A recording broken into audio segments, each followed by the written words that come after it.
Hello. Welcome everybody to another Thunderbird live coding session. I haven't done these in ages, like probably years. It's been like 10 years ago since, no, it's fine. A few months back. How's everybody doing? Welcome. I see some folks are starting to connect and check these live streaming.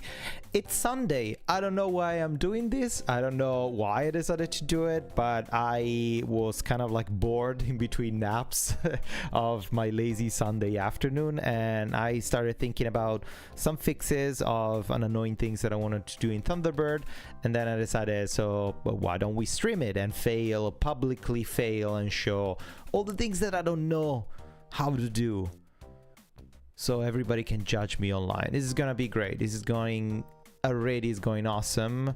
Hello Burim, thank you for writing in the chat. Of course, if anybody has any questions related to Thunderbird or related to my YouTube channel that probably I'm not using as much as I would love to, but yeah, if you have any questions related to coding or specifically Thunderbird, just write in the chat. I will try to answer to everybody.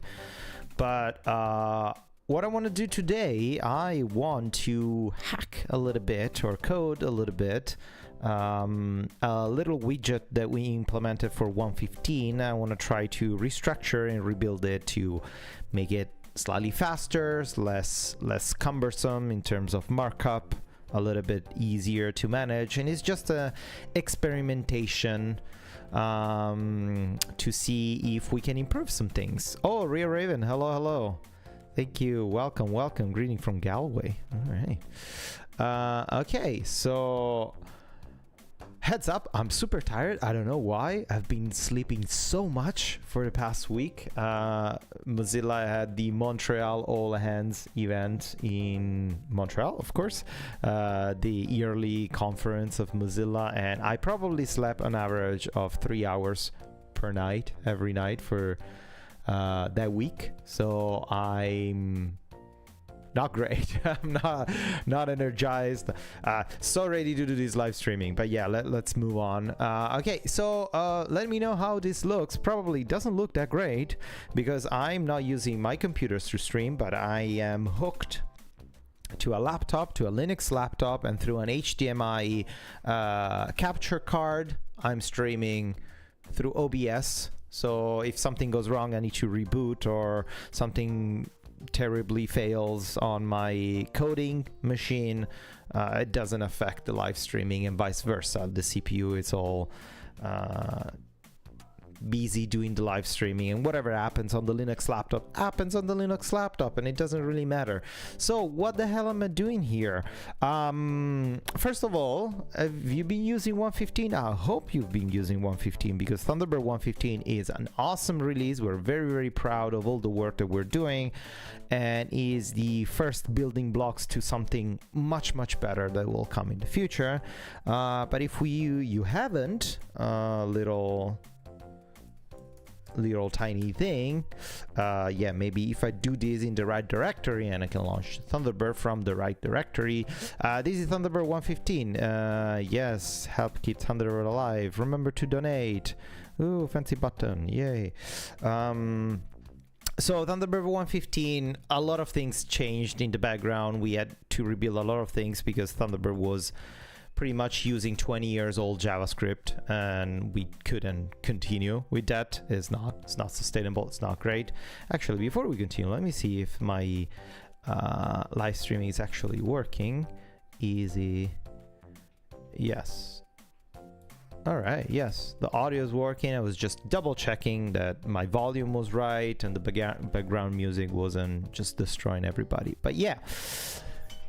What I was saying is that we rebuilt a lot of things. The major things that we rebuilt was the 3-list view, or the message list, like what pretty much prints all your messages. And by default, before 1.15, you probably had something like this situation: a cards layout with a classic view, with your selection of things on top and the message at the bottom. Just a pretty standard view. Oh my god, these colors, this is supposed to be kind of like orangey. This HDMI capture card is horrible. It's distorting all the colors, but it's fine. You don't care about colors. It's okay. So this was kind of like the default. We had to rebuild this widget because this widget was an amazing piece of technology called the Zool 3. Built like 20 something years ago. Amazing, super performant. The problem with that is pretty much discontinued. The Mozilla Central people, like the Firefox folks, they don't want to have it in toolkit. They want to remove it because they only use it for the bookmarks list. They didn't really use it. They want to get rid of it. They have various different implementations, much better, much easier to maintain pieces of code. So we needed to create something custom for us that was able to handle the folders list, the message list, and all these beautiful things. So we rebuilt these in HTML, CSS, and JavaScript, and it's called the tree view. And if you have access to the Thunderbird source code, you can search for 3-view.mjs. This is a JavaScript module, and it's everything there. We have the tree view that extends custom elements that extend an HTML element. The majority of these things is an HTML table element. In order to inherit or gain the functionalities of the table, the elasticity of the columns of an HTML table, we extended the HTML table to create our custom element. So now when you resize a column, oh, I'm not resizing, I'm reordering. When you resize, I'm using this laptop that has like the worst trackpad ever, but yeah. So when you're resizing, you can see that other columns, they kind of like resize a little bit, and there's like these elastic accordion option, and if you try to resize it and drag it more than the available space of the entire HTML table, the entire HTML message list, or the entire viewport, it doesn't allow you, because the HTML table by default handles all of that. So that was the easy gain, the very simple functionality, and like not really simple. It was like the default feature of the HTML table that we wanted to inherit without like needing to rebuild it. The problem is that in order to make this performant, let's see if I have some. No, this is a test account, so I don't have much. Let's see how much spam did I get. Did I get any spam? No. This email address hasn't been used anywhere, so I don't get any spam. But in order to make it super performant and make sure that we can handle millions and millions messages without slowing anything down, we are using a very smart thing in terms of we only show and render the messages that you see in your viewport plus some threshold on top of the bottom, like 10 above and 10 at the bottom, if I'm not wrong, or maybe even more. Everything else, if you have a very long list, we don't show it, but we use some spacers to simulate the height, so simulate the scrolling height. And when you scroll, we dynamically recycle the widgets. We remove the widgets that are outside of the viewport, and we show the widgets that are coming into the viewport. So we don't, if you have 20 million messages, we don't load 20 million messages. We only load those that you see, and then everything else is kept in a fake state of these 20 million messages will occupy this amount of scrolling space, so we can simulate the scrolling space. And then when you scroll, we dynamically like put that data in and remove the extra data. So we never bloat the interface, we never bloat or like cap your CPU because it's calculating a gazillion things all the time. And this is great. It works pretty nicely, works pretty fast. The performance is somewhat on par with the Zool 3. The Zool 3 was much more performant because it didn't have smooth scrolling and it was done in C++, so there's some advantage there in low level programming language, but the problem is that we have some headroom to make it even more performant.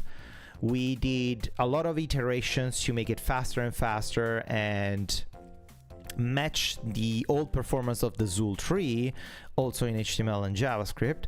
The problem is that the HTML table that we extend to achieve these creates some sort of forced reflow rendering of the layout. Whenever we remove a row and we add another row, the whole table sees the row getting removed and it reflows itself and re-renders itself. And this is something that we could avoid if we have just a list of divs one after another and we don't have these HTML tables. So this is the experimentation that I'm trying to do. I want to try to convert these 3 view element into just an HTML div and have the same exact result in an HTML with an HTML div.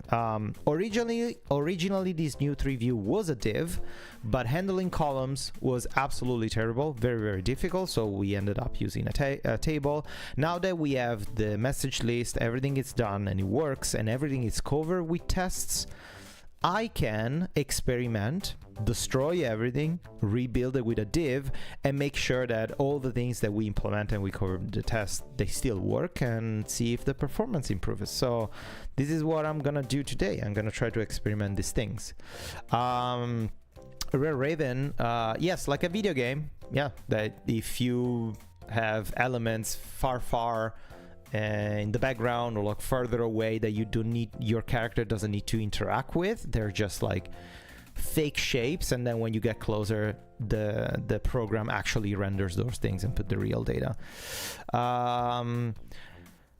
Yeah, exactly. The Zool tree was very hard to start. Zool tree had a lot of problems other than no smooth scrolling, accessibility issues because we couldn't use standard HTML markups, so screen readers and users that use assistive technologies had like no luck. We needed to do a lot of hacks and tweaks to make it compatible with assistive technologies, and plus it was very, very difficult, borderline impossible to style it because you could not inspect it. It wasn't even in the shadow DOM or the shadow root. It was just like not there in the DOM.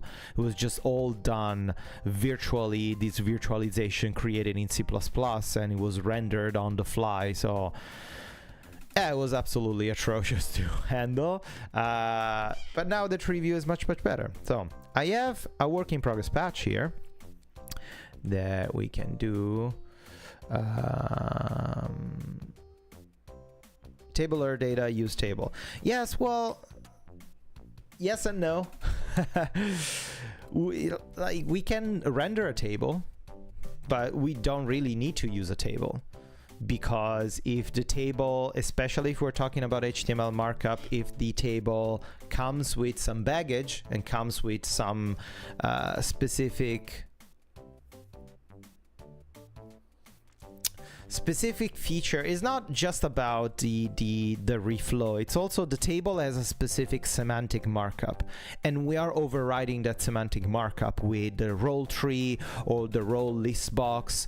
Just we're overriding things in order for the assistive technologies to properly read if your list of messages is threaded or unthreaded, is grouped or ungrouped. Like there are all these things that regular user, like users that don't use assistive technology, they don't see it and they don't even care. Obviously you just see a list, it's a list for me, who cares? But there are a lot of very, very difficult things that we need to do in the background to ensure compatibility for every type of user, especially users that use assistive technologies. And if you grab an HTML table and you suddenly change the area role, suddenly you're affecting the semantic nature of that table, and you're destroying that table. The very own nature of the table gets affected, and some assistive technologies, some screen readers don't like that, because they see a table markup, they expect a table, and suddenly the area role is overwritten. That's not great.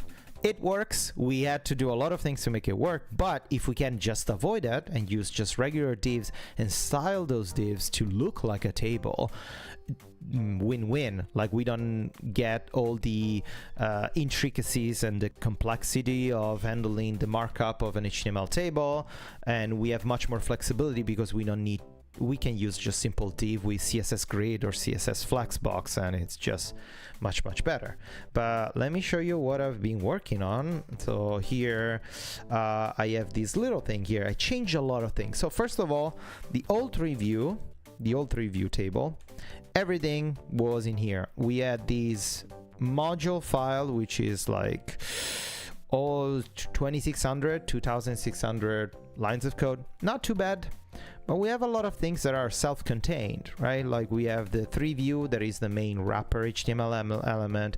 Then we have the table, then we have the header, then we have the table body, then we have the column picker. Like we have all these elements and we code them all together. My objective with this rebuild is also to make this code a little bit more modular and a little bit more separation of concerns in terms of there's a specific custom element that does one thing, just put it in its own file.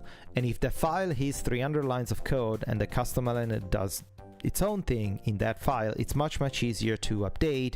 Multiple developers can work on the same feature without stepping on each other's toes because we're working on the same file. There are smaller files in smaller modules that we can import when we need them, and it makes things easier.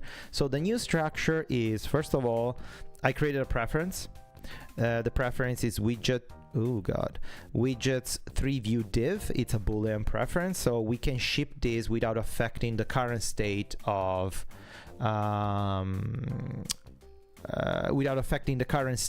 the application. And users can test it, and us developers can test it by turning on a pref and see if we're killing everything or we're nuking everything. But otherwise, if it works, great, we can keep testing it without shipping it by default to users and getting a gazillion bug reports. So in this case, if this preference is true, I'm importing 3view div. Otherwise, I'm importing the default 3view table. And the 3view div first imports a 3view container, because the 3view div has, I'm keeping for now the default 3view HTML element on its own. Custom element is the main wrapper. It handles the scrolling, it handles the calculation of the buffer or the threshold above and bottom, it handles selection, it handles everything. So this is the beefy part. You can see even just by its own, the 3view is like 1400 lines of code, almost 1500 lines of code. But then I started separating things, like we have the 3view container, which is what I'm working on right now, which I started converting. All of these things now are HTML div elements. They're not table elements. So much easier to control. And I will split this even more to make it like small separation of concerns, and one file handles one thing, so we're good at those. But yeah, this is the status. So what I did right now, I updated the table. I'm not changing the API names or the classes names for now. I don't want to complicate too many things, so just keep everything as expected to be. But I'm just changing the default extensions of what type of elements we're extending. And instead of creating table rows or table headers or table columns, table cells, I'm just creating divs upon divs upon divs. And my objective is just render the header. And the header is the most complicated part, because if I manage to get the resizable columns of the header to work, then the major problem is solved. Everything else, the table structure or the cards view or any other variation of the 3view, it's very easy to achieve. The most complicated thing is the resizable column. So that's what I'm trying to work on today, and let me compile and show you how does it look for now. Make build fast. Actually, no, full build is needed. We got some comments in the chat. Aria Raven, those line spacings in code. What? Do you have something to say against my line spacing? Makes the code more readable for me. Danny, yes, played all the code in small files, so file MSC give me a headache. Just open it. Yeah, smaller files, it's better to handle. Sure. Raven says, sure, the Netscape baggage is a nightmare. Yes, it is. It is a nightmare, but it's fine. We love our nightmares, and we are slowly stepping away from those nightmares and turning them into dreams. So it's great. It's gonna get great. Okay, so let's see the status of what I did so far. Mac run. Did I do this? Yes.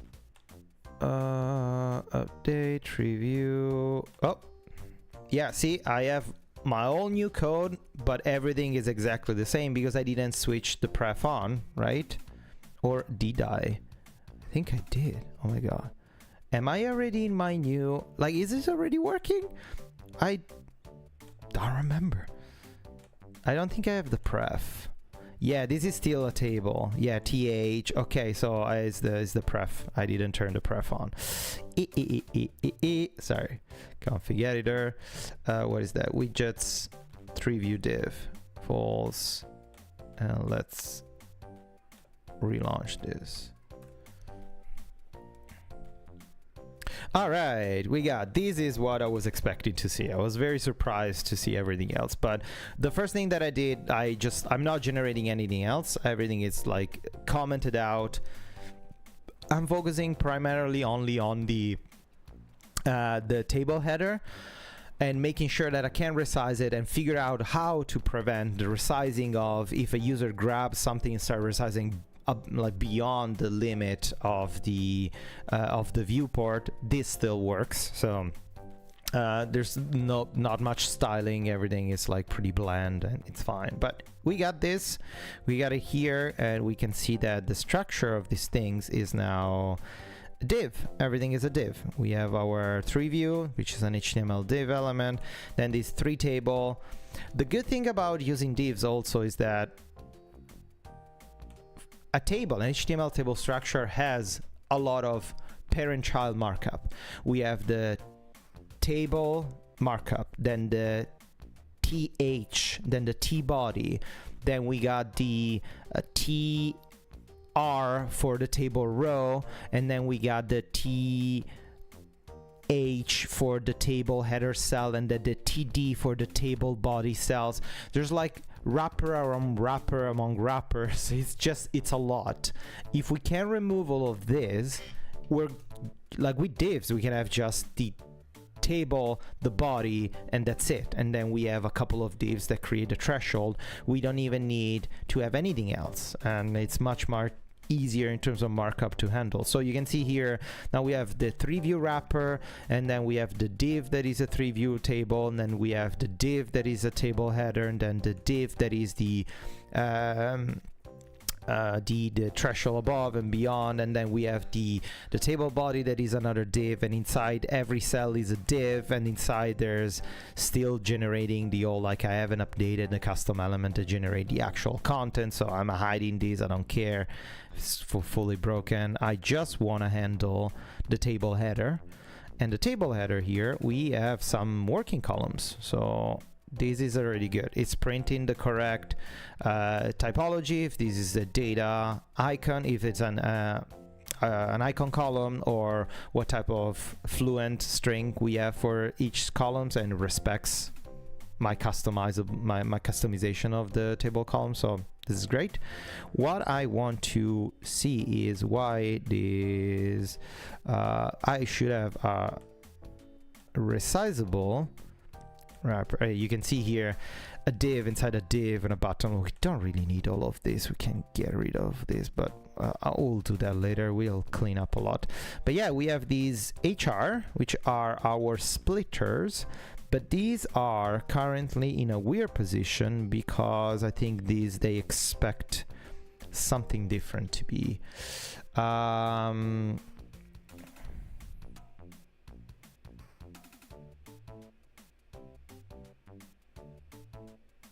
So many questions in the chat. You guys are chatty.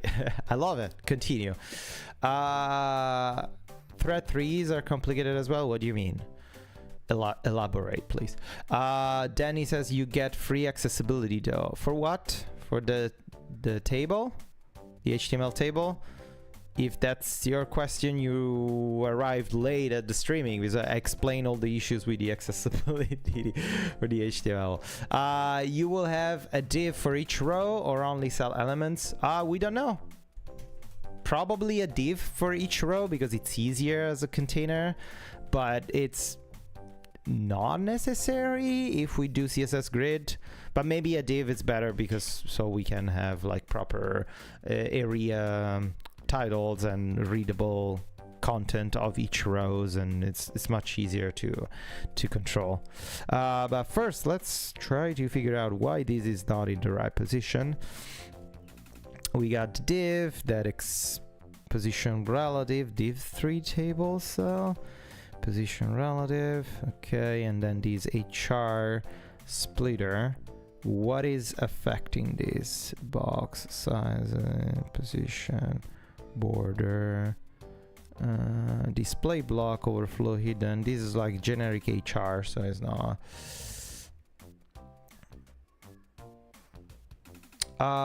If you show threaded conversation, no, we'll have those.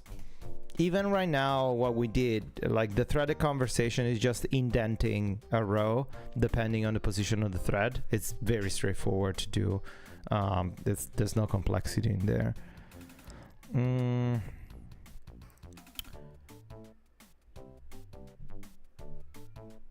All the divs are scary. We're gonna have much fewer divs. So for the HTML table, you can see, where is it?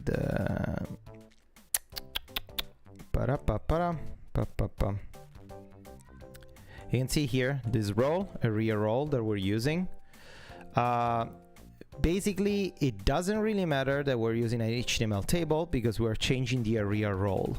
So we're affecting the semantic markup of the HTML table, and we're destroying the accessibility, the semantic accessibility of the table because we're affecting the role. And every single element is a different type of element. So we have a role. Where is it?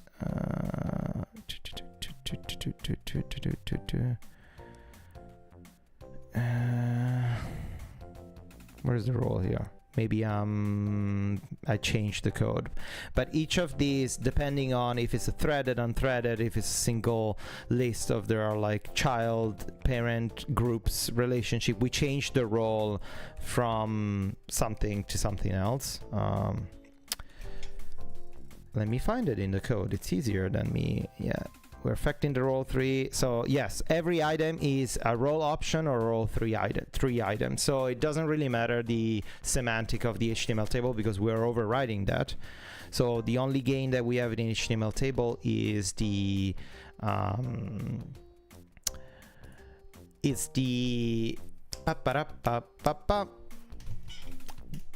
the percentage is resizable of columns. That's what I'm trying to solve and trying to figure it out. If we can do it with divs, then we don't really need to use a table, because tables, they render much slower and they reflow the whole widget when you remove and add things. Instead, divs, you can remove and add them without reflowing the whole viewport, and that's what's happening in a table. That's the problem of using a table. But let me go back to this. Why these are completely messed up and hidden.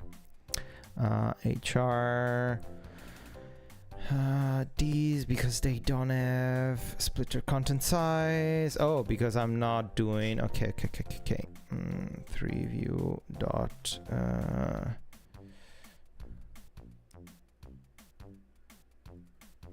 no. I have two CSS files. Which one is the 3view 3listbox.css? Do I have HR elements? No, I think it's in thread. Oh, HR, okay. There you go. Okay, we grabbed them. So the old styling that specs that he had, we grabbed them in a position absolute. We slapped them there, and then we used the background color. Okay, so paint splitter, I can see how many styles do I have for this. 1, 2, 3, 1, 2, 3. And in here is reduce motion, no preference. Okay, so I can change these. Actually, I can copy this. Am I doing it here in the, yes. New div tree view. Yeah, I can do this.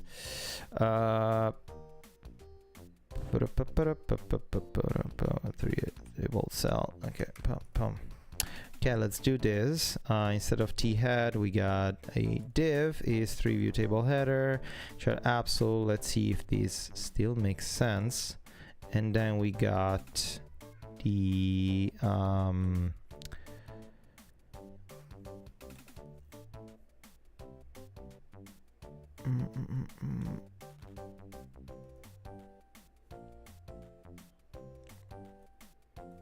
bordering line th, and I could do like I could definitely do something like a little bit of a smarter selector like th or div.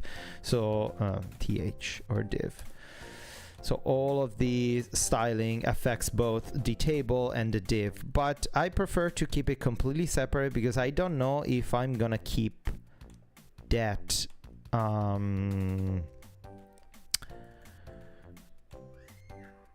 I'm gonna keep the style updated, because a lot of the styling that we did for the splitters and the icons and the text inside, we needed to override a lot of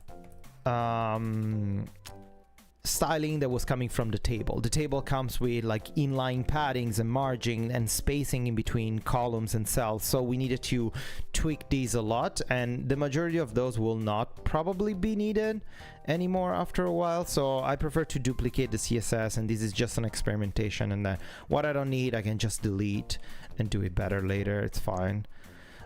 These prefer media query. Let's duplicate also these because I want a little bit of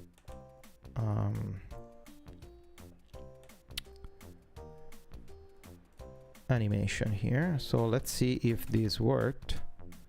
Mac build faster. Rear-driven. Yes, we use role attributes. Why absolute, not flex elements? For what? For the splitter? We could use flex elements. That was another limitation of the HTML table. The cells inside, in order to position elements the way we wanted, we needed to have another div inside the cell, put the div in a position absolute, and then we could flex and define things and align things. So a lot of limitation also there in terms of styling. For now, I'm trying to do the easiest thing. I just want to see if it works, and I just want to see if like it's available and what I'm doing is right. I'm not trying to find a perfect solution right away. It's just hacking and figuring out. Then we can clean it up and make it absolutely better. Right now I'm just experimenting. Okay, so this is styled properly, but the problem is that of course this doesn't have a position relative. So the 3 view table header, no columns. Okay, let's grab this, give it a position relative. Pum, pum, pum.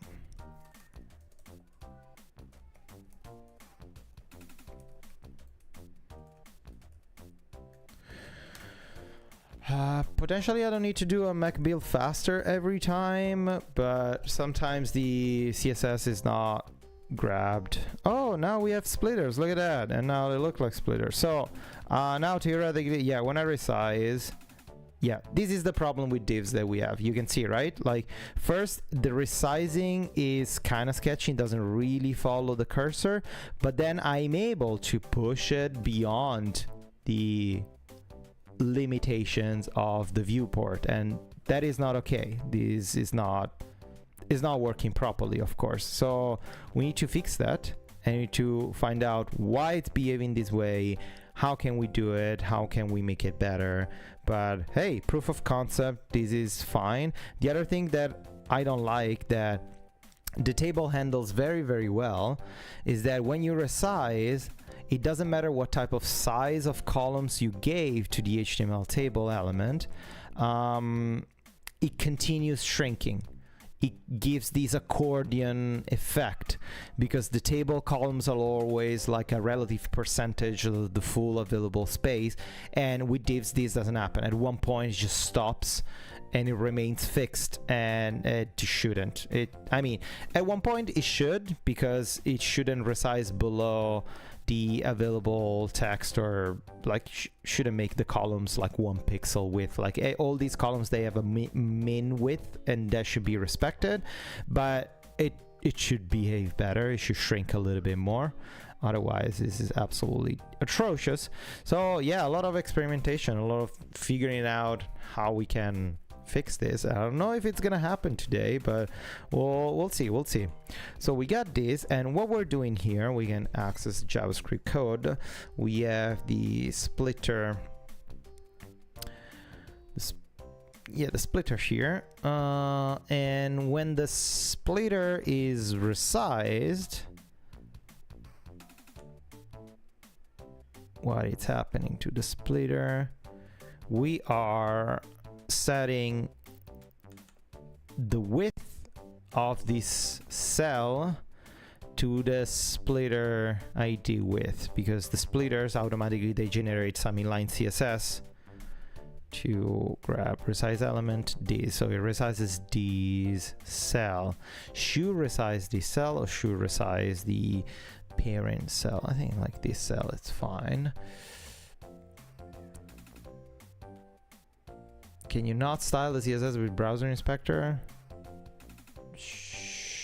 Sure. What do you mean specifically?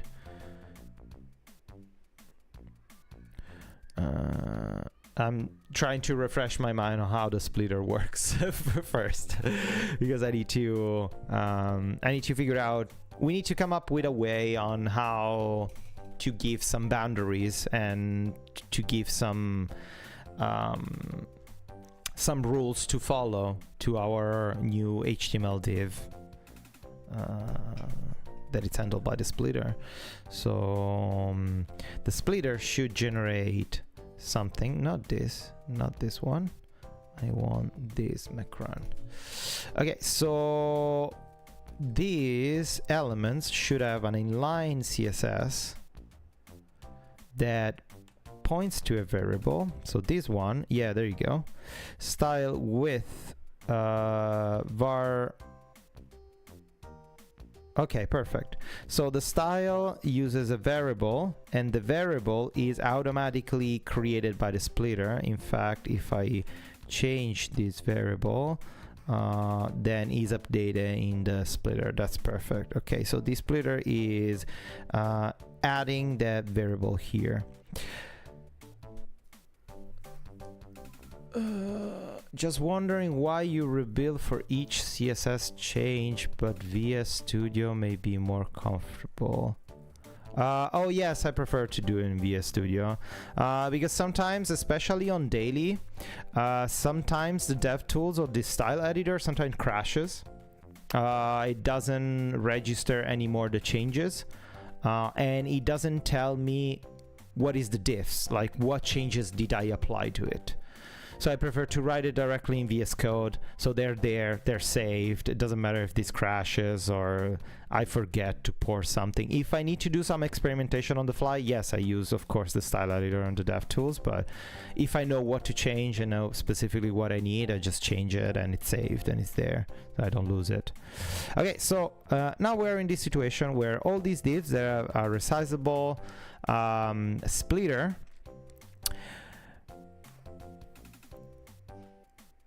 we need to get some limits to the splitter, or can we? This is never gonna happen, right? Because this is a flex element, and we can't tell a flex element do not expand beyond the boundaries of your parent element. But one thing that we can do. So this is complicated as hell. Now I remember why I decided to use an HTML table, because this is nasty. So basically what we need to do when a resize action happens, when the user clicks and drags something, we need to check the available viewport, like the max width of style, and have that as a fixed limit. That's the threshold that the sum of all the available columns shouldn't surpass.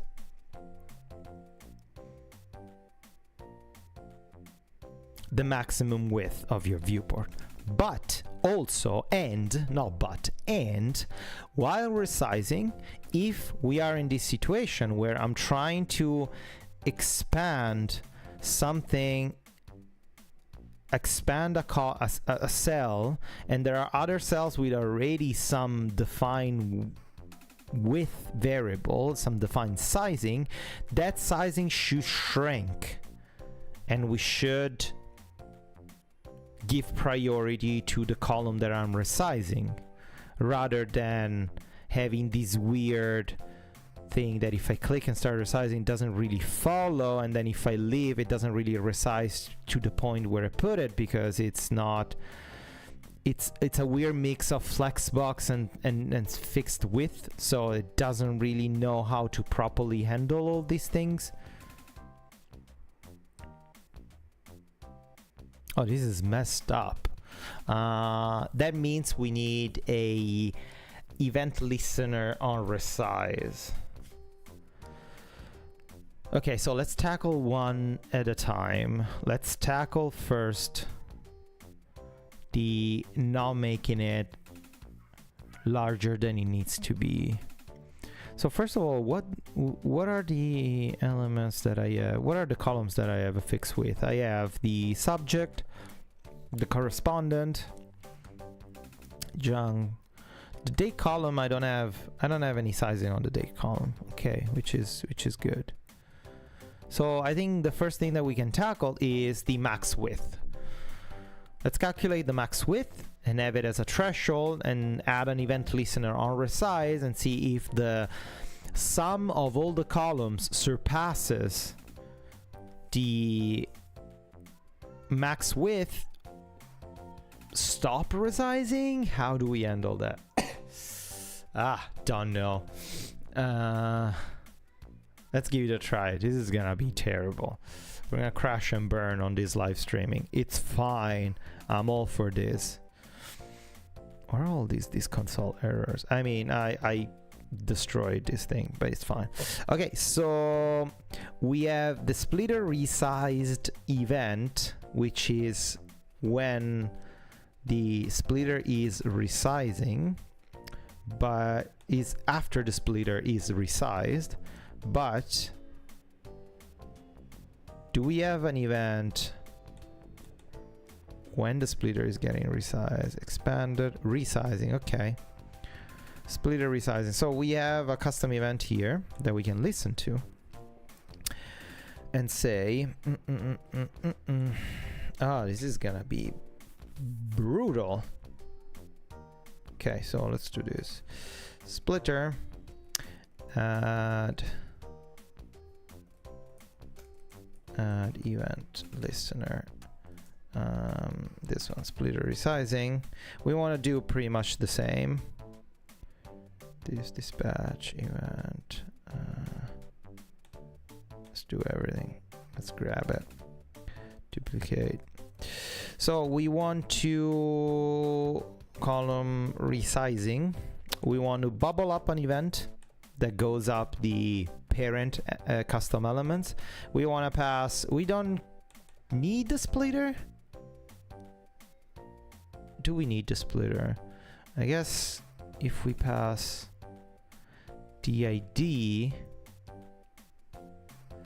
we can grab everything. Oh, we could pass also the width. I don't know. Let's only pass the column for now, so we can grab the width of the column and see. Drag end? What do you mean?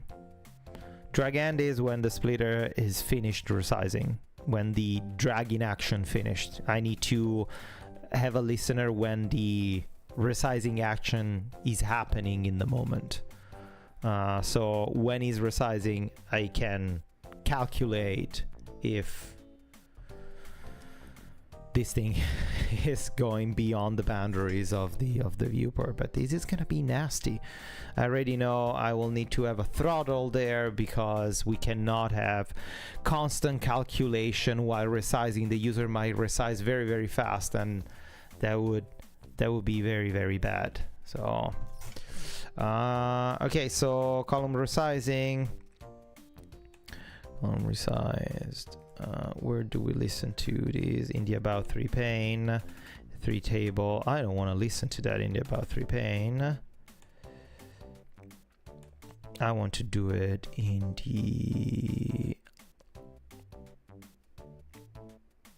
the table, because the table, preview table, the table will tell me how big this is. So where is it?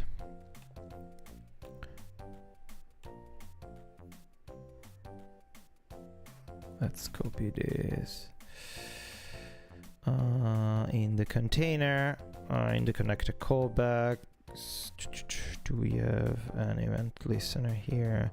We're updating the fragment. After we add in the fragment, let's add an event listener. This and event column resizing.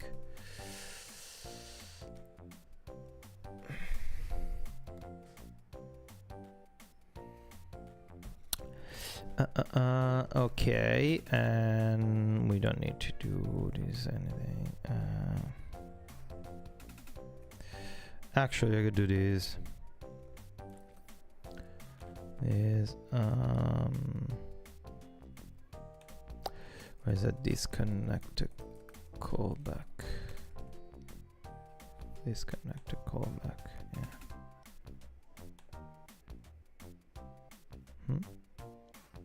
Oh god.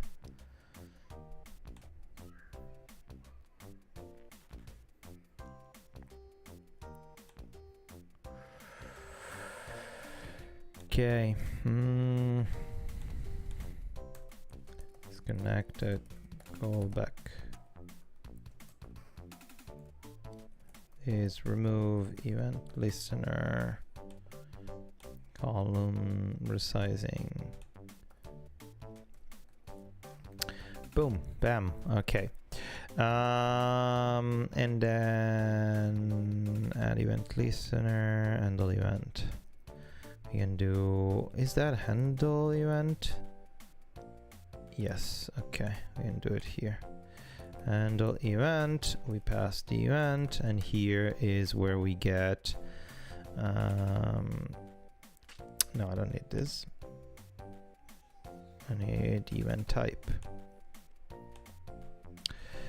Switch event type, and the event type is column resizing.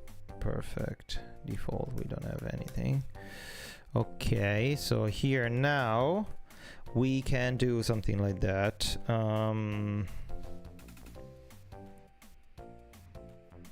Column type.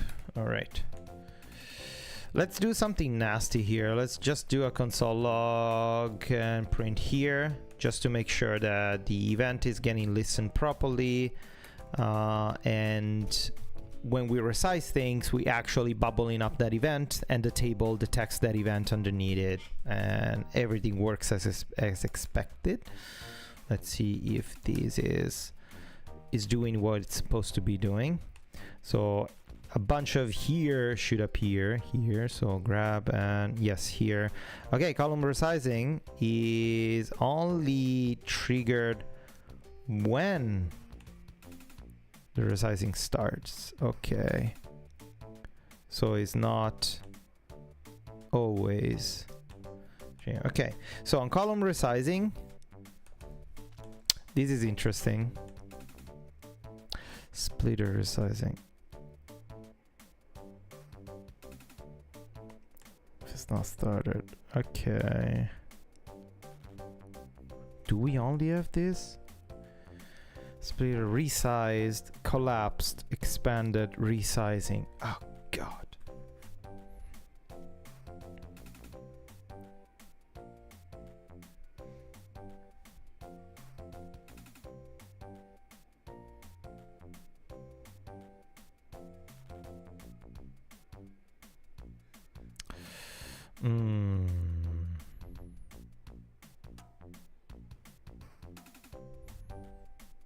Interesting. Okay. Yeah, we don't listen for the splitter. I mean, I can create a custom event. I can trigger a custom event that is just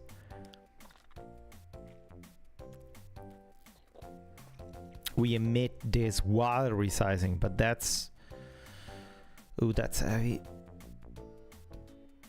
Okay, well, first we can do this. Let's do this.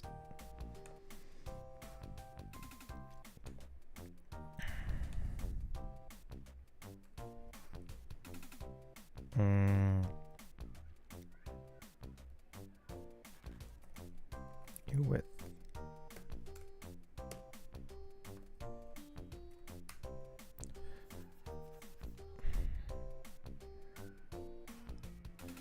Should be type float.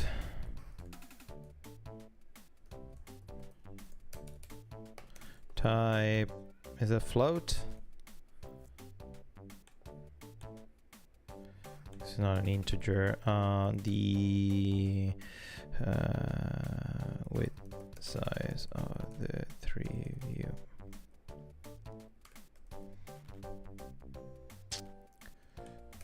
In pixels, maybe? I don't know, whatever. If it's in pixels, it's a string, shouldn't be in pixels, but yeah, whatever. View width, okay.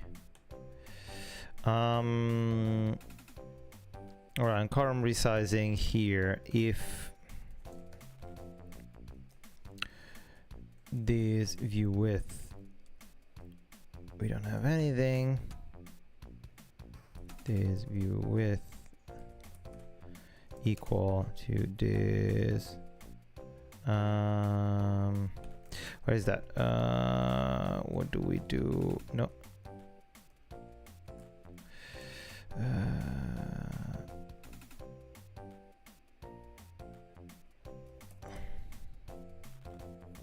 Can I just access the width of this element, or I need to get the bounding box? Yeah, I think I need to get the boundary rectangle width. Okay, this is as long as that I don't need to get a computer style, because that's heavy as hell and we don't want to tap that. This get computer style width. Okay, let's grab this. And then we can log this width. Boom, boom, boom, boom.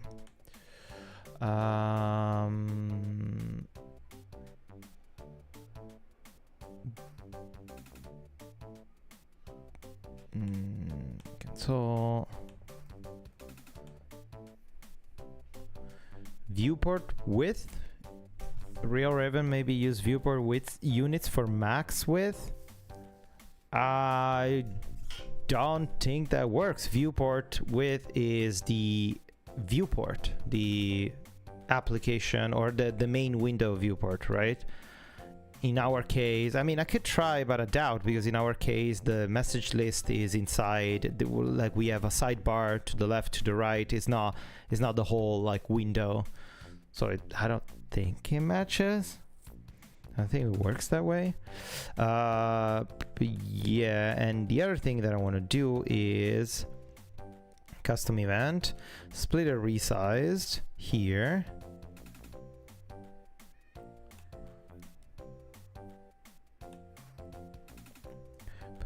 We got column resizing, column resize. I want to also listen to this event because this is the end of the event. I mean, a custom event after resize action methods.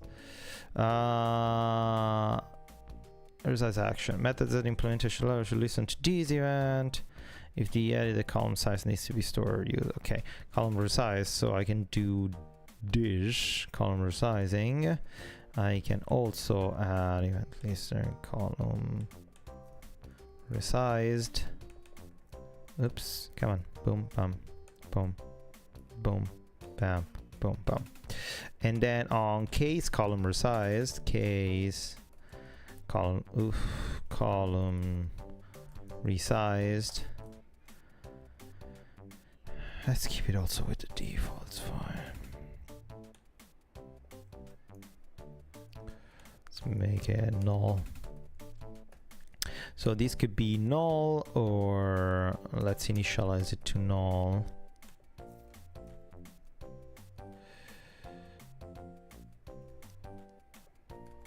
Can we use number? No, type. What type of I never remember the JS doc syntax. What is that? Can be an object. Oh, it can be a number. Okay, so it's just, can be a number. All right. Number and question mark, because it means that this can be null, and by default can be null. So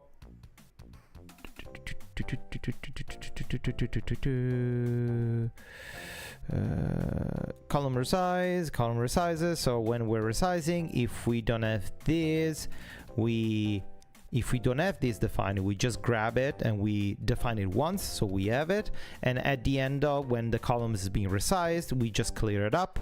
So the next time that a resize happens, we start with fresh data, we start with old data, and here let's console log to a null, and should happen. Hello world, nice nickname. Hi Alessandra, I'm considering switching to Thunderbird, but ever since the new version, the CSS method for changing UI font, sidebar folder list, etc. doesn't work. A friend gave up due to it. We just don't think the sidebar UI font looks good. Is there any way that a UI font selector could be added? Sure. That's okay. So let me show you something. Hello world. The new version of Thunderbird has much easier CSS selection and selectors than the old one. The old one, to change things, you needed to do some weird selectors to get into all the HTML markup, all the markup that wasn't available in the HTML. But now, if you know a little bit, just a little bit about HTML and CSS, you can just launch Thunderbird, go to the menu, Tools, Developers Tools, and then you can select anything that you want to style. So for example, you want this to have a different font because you don't like the font, or you don't like the UI, or you don't like the icon, the way you look, whatever. You can see what type of selector we use in the CSS, what type of styling we do, and you can write your own CSS.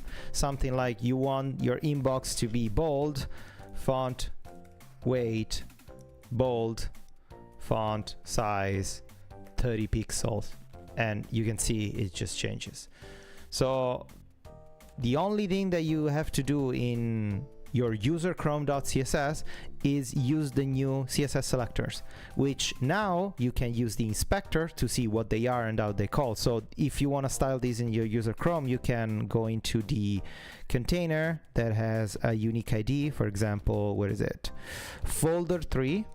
You do just folder3 dot name, and you give it your own style, and everything changes. And it's seriously, it's like 100 times easier than 115. Just because the 102. Just because things don't work anymore in 115, it doesn't mean that we don't support them or we just broke everything because we are evil. It means that things changed and needs to be updated, but we actually make them easier to update. Now you can, in 102 you weren't able to do this. It would have been like pretty much impossible. You would have need to know what type of specific selectors in the shadow DOM or in any other thing we were using. Right now you can actually use the browser inspector and change everything. No wrong.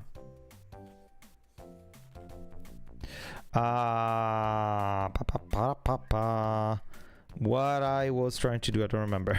Meg, Bill, faster. Okay, so here what I'm trying to do, so I'm resizing. I'm storing the width of the whole viewport or the whole table, and then on column resized, I'm deleting it so we don't maintain bad data or something like that.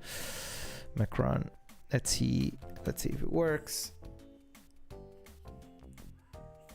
Oof. Okay, so we should have some data here now that we resize this. Boom. 1600. Oh, perfect. So we got 1065 pixel and then null if we clear it out. And just to confirm, also here I'm gonna use the inspector and see, is these actually 1065 pixels? Just gonna grab this, go into the inspector, go up a level. Yeah, look at that. 1065.4 pixel. It's correct. Nice.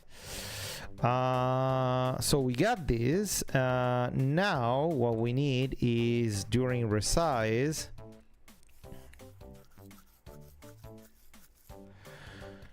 So what if I set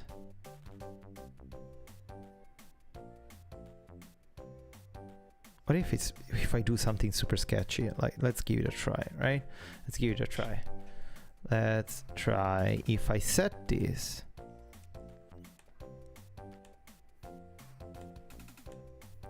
to, for example, if I set, this is the scrollable area. So if I set this container or the tree, so if I set these max width to 1065 pixel, if I set these to these max size,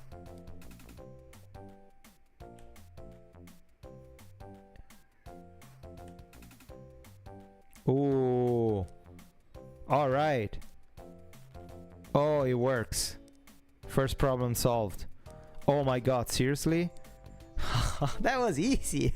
Okay, so tree table header, three view table header. Perfect. Okay, we can do this. Oh my god, seriously? So here we got this. Instead of clean it up, we can actually assign it. So here, just notes. Do we have the header? Sorry, header, three view table header. Yes, perfect. Perfection. Look at us. Look at us.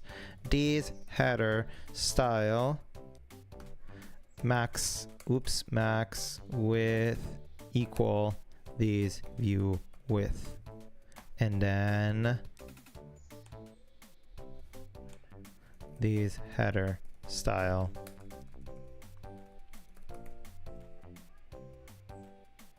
max width equal null. Does this work? Oh my god, if it works, we are 50% there.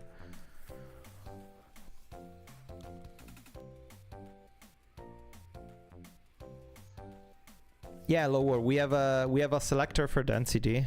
We have a what is that?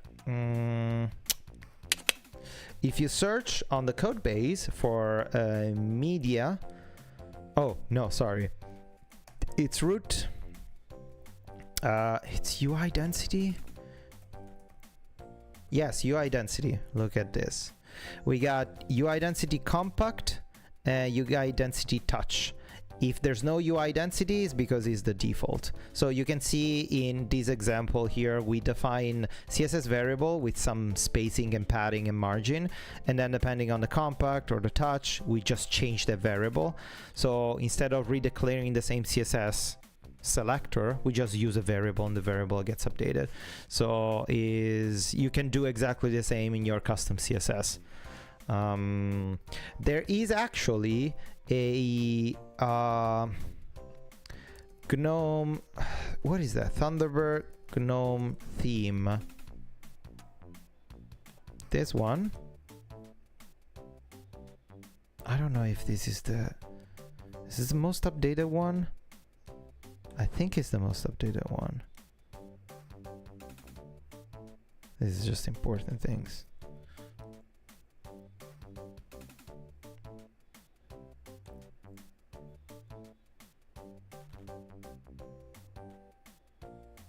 Yeah, I think it's this one. This guy did a very, very good job. I mean, he tweaked a lot of things. He should use actual supported web API and not experiments like he's tweaking the user Chrome, the user content, is injecting scripts. Like, is okay, is quote unquote accepted, but is like things might break. I think here we have a screenshot. Yeah, look how he tweaked it and changed it a lot.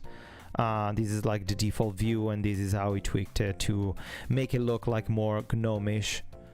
And this is what we're trying to do in Thunderbird. We're trying to make like use just standard HTML, CSS, and JavaScript so user can, or developers or add-on developer can actually tweak it more. And then when we see something that it's important, it's just like, oh, this is a good approach, we convert those into actual web extension API. So users can change things by using officially supported API, and those don't break. Because if you use web experiments and you inject your user Chrome as you experienced, things might break. So we're trying to evolve the code base of Thunderbird to support more. And of course, during this evolution, things break. There's not much we can do, but it's a transition period, and we're here to help you achieve what you want to achieve and to support your changes. But yeah, something like that would have been impossible with 102, because you don't have the ability to even like the simple things like this, like styling the selector to have like border radius and spacings and having these numbers like this. This is impossible in 102. It's not supported. So now there's much more flexibility and much more control on how something can look. So yeah, we're very proud of that, even if a lot of users don't like it because they think that we're just destroying things for the sake of destroying them, but that's not true.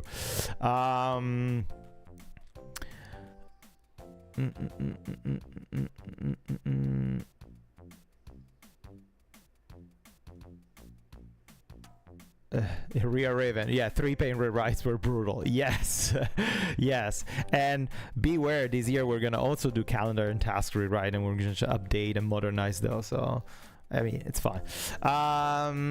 Hello world, this is really great to see. I honestly like the Thunderbird code base and extension support. Trying to switch from Mailspring since TV is way more powerful. Yes, use Thunderbird. And if you find something that doesn't work, if you find something that you don't like or you wish you could do differently, join the mailing list, join the mozilla.connect or the support forum and start like writing posts.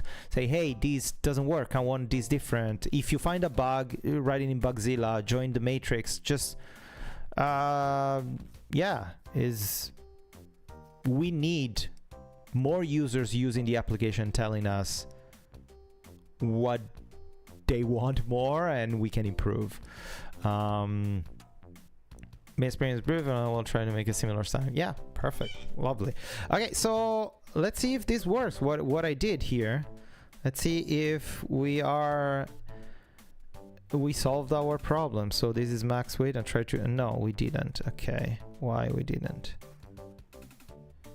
Style max width, is it applying this style? Okay, let me remove this. Let's not clear this style. Let's see if this is actually, oh, Mike. Say hi to Micah, is our designer here. So a lot of the things that you see are his fault, but it's also no, it's my fault. A lot of the awesome improvements come from him, so give it a big shout out. Yeah, the calendar is gonna be awesome. I'm sure it's gonna be fine. We're not gonna stumble upon very weird, strange things in there. So let's see what is happening here. Am I adding that style correctly? So if I am adding the style correctly, this should be, if we get the header, this is a 3-table header, right? So if this should have an inline style of a max width now if I start resizing this thing. Boom. No, it does not. It does not. Okay, why it does not? Height. Okay, what am I doing wrong? What am I doing wrong? 3 container, 3 view div, let's see, height, client height, style, header.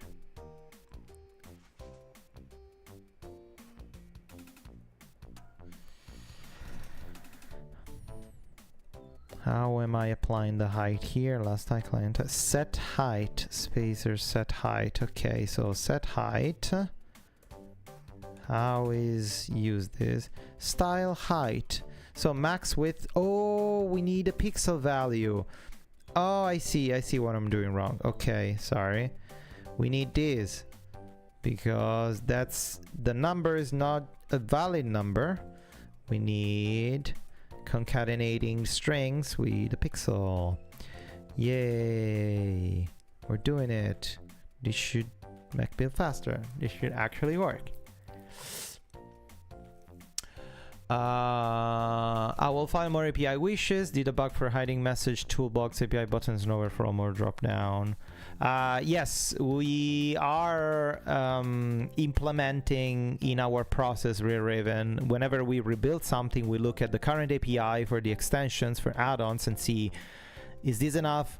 What do we need? What are the things that we want to expose? And we try to build the APIs while building the feature, not after the fact. Right now, we just build the feature, we ship the feature, and then we get requests, or I wish we had an API. We're trying to change the process. We're trying to think about APIs, add-ons APIs before or during the process of building things. So we ship the new feature also with an API that allows add-ons developers to do things. It's gonna be a slow process, but we're improving that. Hello World says, thanks, great advice. I will try to tweak the CSS now and switch over. By the way, how does TB handle a mailbox with 10,000 emails? No problem at all. Yeah. My inbox is probably yuck. Is like 3 email accounts with an average of 20,000 email each, maybe. I also have RSS feed and I get like hundreds per day. Nah, it's no problem at all. Maybe the initial download is gonna take a while because it's your internet connection or initial sync up, but handling those, it's no problem.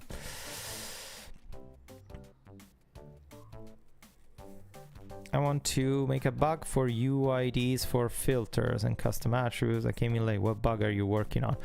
Micah, I'm experimenting with this bug that I open. Basically rebuilding our 3 view to not use a table and use divs to simplify the markup. I think like we talked about that. It was like I had an idea this Sunday morning and I started tweaking it and I decided, okay, I'm gonna stream it and see how much I crash and burn. So the first thing that I'm trying to solve is preventing resizing beyond the boundaries. Like this is already using the new structure. These are all divs and not a table anymore. I'm trying to, oh, I fix it. Okay. So the problem that I was having, because if we don't use a table, when you start resizing and you stretch it and you try to go beyond the limitation of the viewport, it just like keeps growing. But now what I'm doing here, I'm dynamically setting a max width to the element, to the table element, and that max width is preventing where is it, 3 table header, yeah, max width 1065.4 pixel. Perfect. So now I just need to clear it up, because if I resize it, yes, I want this to keep growing. So, and shrinking also, because it's not shrinking properly. So let's do, I can clear it up. Yes, that worked. Boom, bam, bam, bam. Make build faster. Okay, make run. Let's see how it goes. Okay, if I shrink it, it doesn't do anything, but if I it increases. Okay, it grows. Okay, the other thing that I need to solve, and I will solve this, is that since it's not a table anymore, it doesn't have the accordion effect that if there's no space, these things should shrink, right? It's like the columns tables are pretty good, because even if you set a width size, they're always a relative percentage of the size of the table. So if the table shrinks, it just shrinks within itself. It doesn't matter what type of size you set up. And this doesn't work with divs, so we need to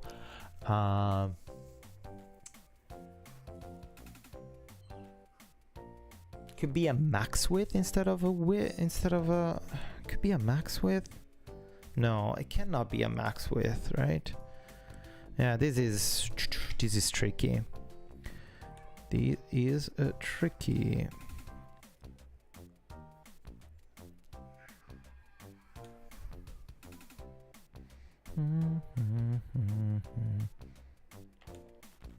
Because here the style is max width of this is with, like, here basically the splitter is affecting the width of the column. But if I set max width, because all those columns are flex 1, so if I change this to max width, does it fix it? I don't think it fixes it.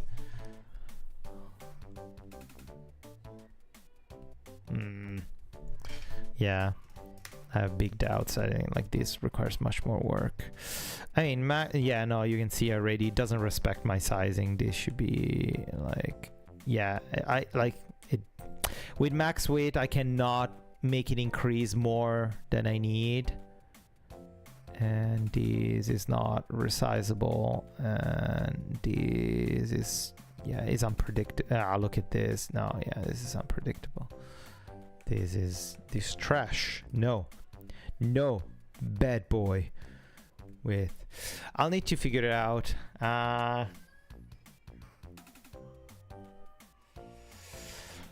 Need to use flex grow. How would you suggest to use flex grow? Because right now the grow is to set to 1, if I'm not wrong.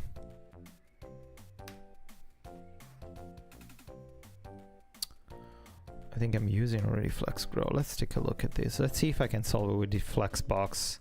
Or I hope I don't need to use CSS grid, because CSS grid is, if I use CSS grid, like since these columns are not fixed, like user can show and hide all the columns that they want, then I need to change the CSS grid to make it adaptable. So I think flexbox is the solution. So here every cell has a flex grow of 1.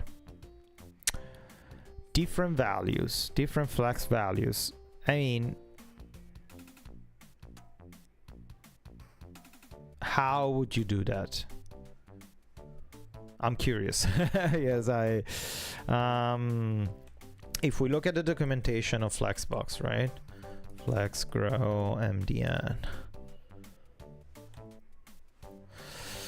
The flex grow CSS probably sets the flex grow factor, which specifies how much of the flex container remaining space should be assigned to the flex items.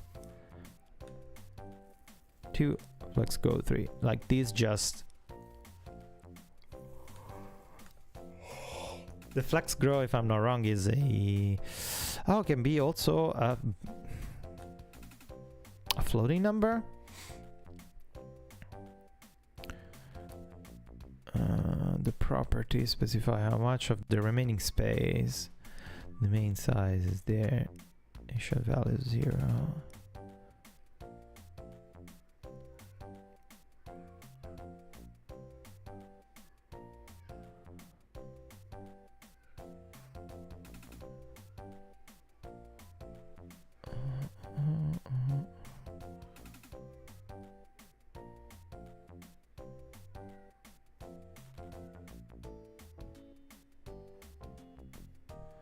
Should I make it flex grow 0? Like that doesn't grow though.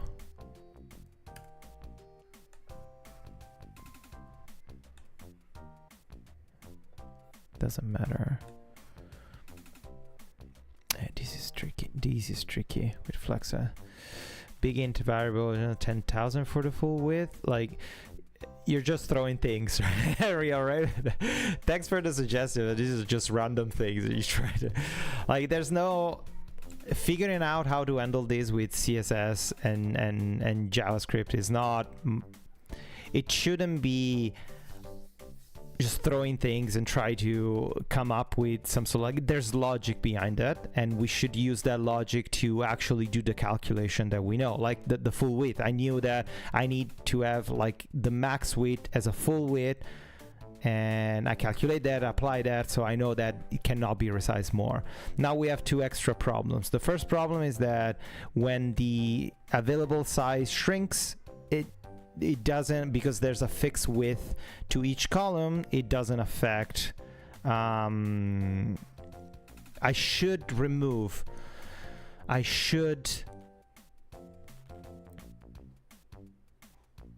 should shrink down the width. I should let the splitters resize themselves. I should let the width, the defined width, shrink down accordingly. And the other problem is that if I have some width set for a couple of columns one after another, now it gets tricky to resize them. You can see how just it behaves weirdly, because maybe the width value is larger than it actually is, because the width flex is not working properly, and here I'm shrinking it, but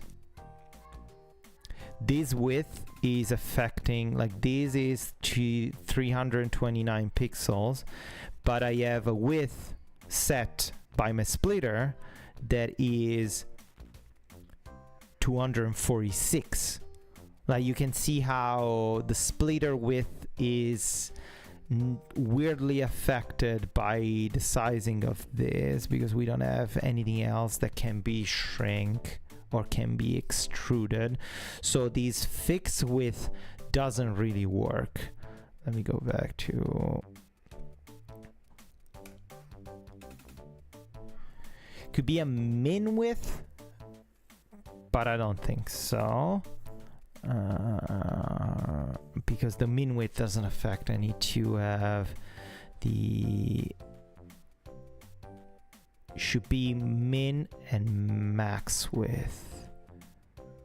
Should be width and max. Should be width and max. If I do max also, for example, if I do this, max width, then now it respects my values. So I could do, if I want to solve that first problem, I do set property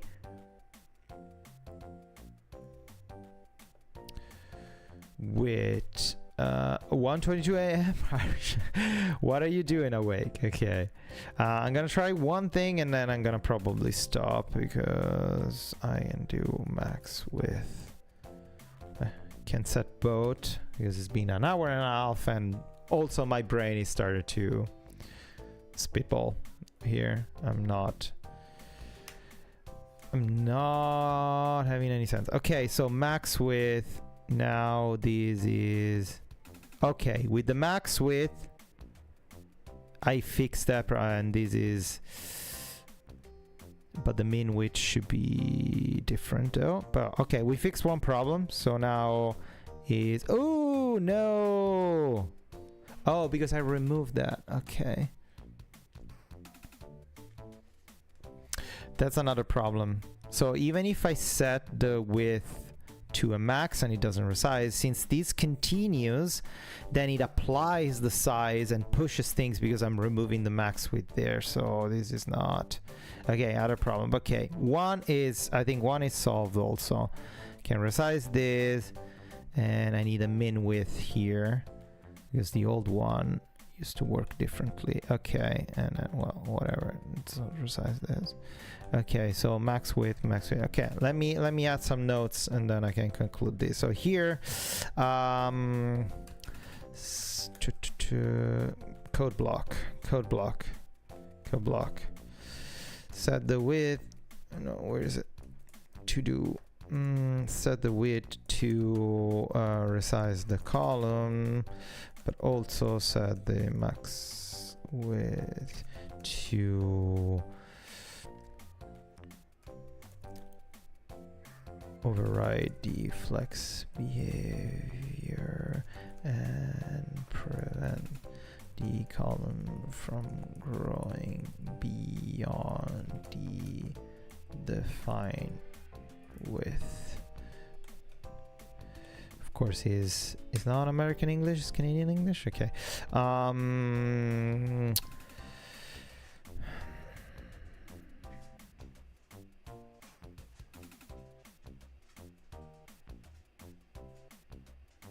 Okay, here then, on column resized.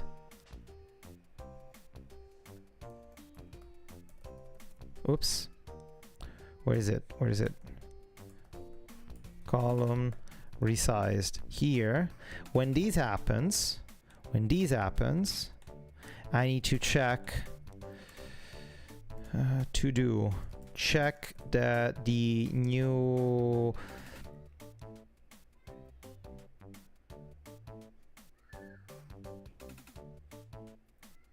sized columns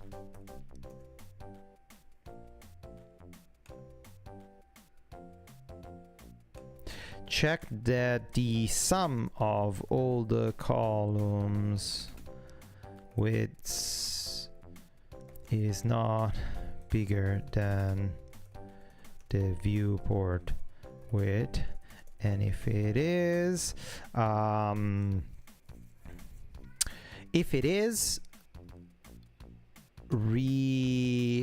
remove the extra size from the latest resized column, because we know which column we're resizing. So if we're resizing too much after we let go the mouse, the size is applied, but if it's too big, it pushes everything. So we know that that size is too big, and we just remove the threshold, so we keep that column in place. Okay, yes. Sorry, comments here. I enable user Chrome CSS and use folder tree day color already imported as a test. It's not styling the folder labels.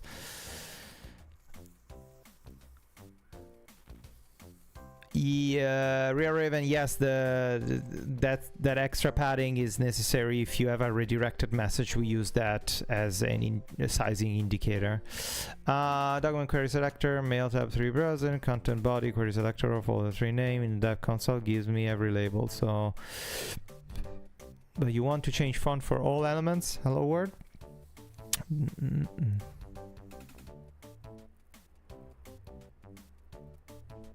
Yeah, might have an Micah, you might have an idea which is as a grid, but I'd have to do a bit of research to figure out it would actually work. Yeah, I tried CSS grid on my own this morning, and I don't think it's possible because we would need to dynamically generate the CSS selector of the CSS grid based on what type of columns we have. Since user can reorder columns, show and hide columns, it's not like a fix. It's not that we have a fixed amount of columns and we can handle those. But I think I can do that. Like I can calculate if the total of these is like larger, we remove the threshold to the latest column, because column resize in this event, we pass the current column ID. Again, just chuck it and remove that variable.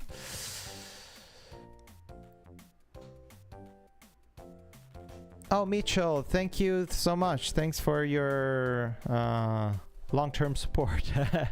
Very, very happy to hear that.